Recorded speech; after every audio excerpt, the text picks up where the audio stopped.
Kate, Reimagined will be your first London showcase, and for this exhibition you're presenting works inspired by objects in the British Museum that you were researching during your 3-year research project with them. Can you tell me a little bit about this, how this exhibition came about, and what the central themes and considerations were for it while it was in progress? So Reimagined is, I suppose, a really sort of joyful space within a very long research project run. For me, everything that I commit to canvas or linen, or that I make that has sort of, for me, any sort of opportunity to discuss the whispers in the margins of my people. So I'm a proud Gadigal woman of the Eora Nation, and all of my paintings are very much surrounded by my interest, but I suppose the insatiable need to find us pre-colony, which is actually quite difficult.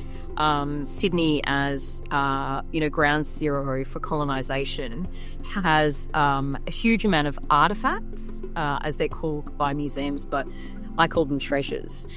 So they have this huge amount of Gadigal and further afield, so Eora, so Sydney Basin mobs, artefacts as their treasures because we were ground zero, but they don't have really any accompanying story.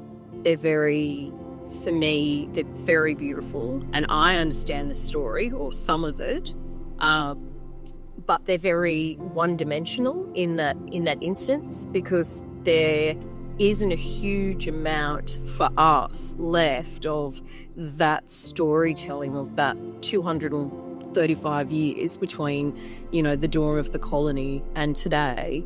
And my need for wanting to understand us pre-colony is to, in some instances, repatriate not the physical treasures, although that would be lovely, but more to repatriate that knowledge, wisdom, and cultural understanding of materiality and creation. So for me, this exhibition is, the part that's really steeped in joy.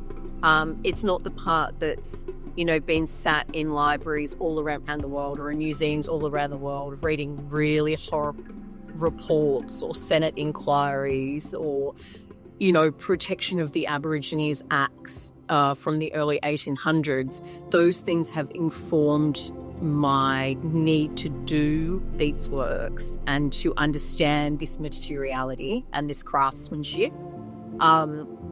But this part of the process is the joyful part. This is where you get to touch or feel each of the materials, and then also learn, where do they grow? How do you harvest them? How long does it take for them to dry? So, I've come at Fropper a couple of times in thinking, I can just pull those rags out. They'll be ready to use. And, I had to sit with the 9 months drying, only to realise that they take 9 months to dry. So, I like to celebrate the journey of the process as much as I do the final acquisition, if you like. So, the final acquisition in this is the painting, and I hope that they're beautiful, and I hope people receive them with that joy. But it's for me that process of understanding what I'm doing, and the tactility of, I'm a maker. I work with my hands. My hands are disgusting because that's all I do is I work with my hands.